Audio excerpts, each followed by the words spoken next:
തിരുവനന്തപുരത്ത് CPIM പ്രവർത്തകൻ ഷാജഹാനെ ലഹരി മാഫിയ സംഘം കൊലപ്പെടുത്തിയ സംഭവത്തിൽ സ്പെഷ്യൽ ടീമിനെ നിയോഗിച്ച് അന്വേഷണം ഊർജിതമാക്കി പോലീസ്. പ്രതികൾക്കായി പോലീസ് തെരച്ചിൽ തുടരുകയാണ്. സാധുവായ പാർട്ടി പ്രവർത്തകനെയാണ് ലഹരി മാഫിയ കൊലപ്പെടുത്തിയതെന്നും വിഷയത്തിൽ കോൺഗ്രസ് രാഷ്ട്രീയ മുതലെടുപ്പിന് ശ്രമിക്കുന്നുവെന്നും CPIM ജില്ലാ സെക്രട്ടറി വി ജോയ് പറഞ്ഞു. CPIM പ്രവർത്തകൻ ഷാജഹാനെ ലഹരി മാഫിയ കൊലപ്പെടുത്തിയ സംഭവത്തിൽ സ്പെഷ്യൽ ടീമിനെ പോലീസ് നിയോഗിച്ചു. വെട്ടൂർ സ്വദേശികളായ ജാസിം, ഹായിസ്, നൂഹ്, സെയ്ദലി, ആഷിർ എന്നിവരാണ് പ്രതികൾ. ഇതിൽ 5ാം പ്രതിയായ ആഷിറിനെ പോലീസ് അന്ന് രാത്രി തന്നെ കസ്റ്റഡിയിലെടുത്തിരുന്നു. ബാക്കി 4 പ്രതികളും ഒളിവിലാണ്. സെയ്ദലി നിരവധി ക്രിമിനൽ കേസിലെ പ്രതി കൂടിയാണ്. സാധുവായ പാർട്ടി പ്രവർത്തകനെയാണ് ലഹരി മാഫിയ കൊലപ്പെടുത്തിയതെന്നും വിഷയത്തിൽ കോൺഗ്രസ് രാഷ്ട്രീയ മുതലെടുപ്പിന് ശ്രമിക്കുന്നുവെന്നും CPIM ജില്ലാ സെക്രട്ടറി അഡ്വക്കേറ്റ് വി ജോയ് പറഞ്ഞു.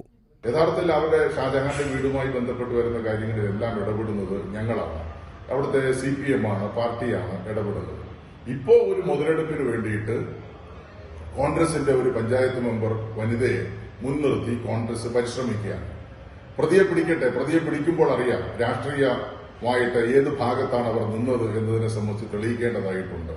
ഇവർക്കെല്ലാം, ഈ ക്രിമിനൽ സെറ്റുകൾക്കെല്ലാം ആവശ്യമായിട്ടുള്ള സഹായം ഒളിഞ്ഞും തെളിഞ്ഞും നൽകുന്നത് അവിടുത്തെ കോൺഗ്രസിന്റെ പ്രധാനപ്പെട്ട ചില നേതാക്കന്മാരാണ്. അത് വെളിച്ചത്ത് വരാൻ വേണ്ടിയിട്ട് പോവുകയാണ്.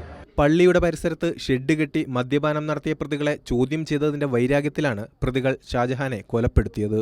പള്ളിയിൽ നിസ്കാരം കഴിഞ്ഞ് ബന്ധുവായ റഹ്മാന്റെ സ്കൂട്ടറിൽ വീട്ടിലേക്ക് പോകുമ്പോൾ തടഞ്ഞു നിർത്തിയായിരുന്നു ഷാജഹാനെ ആക്രമിച്ചത്.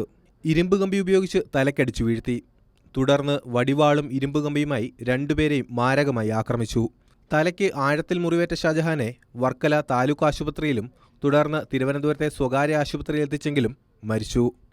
കൈരളി ന്യൂസ്, തിരുവനന്തപുരം.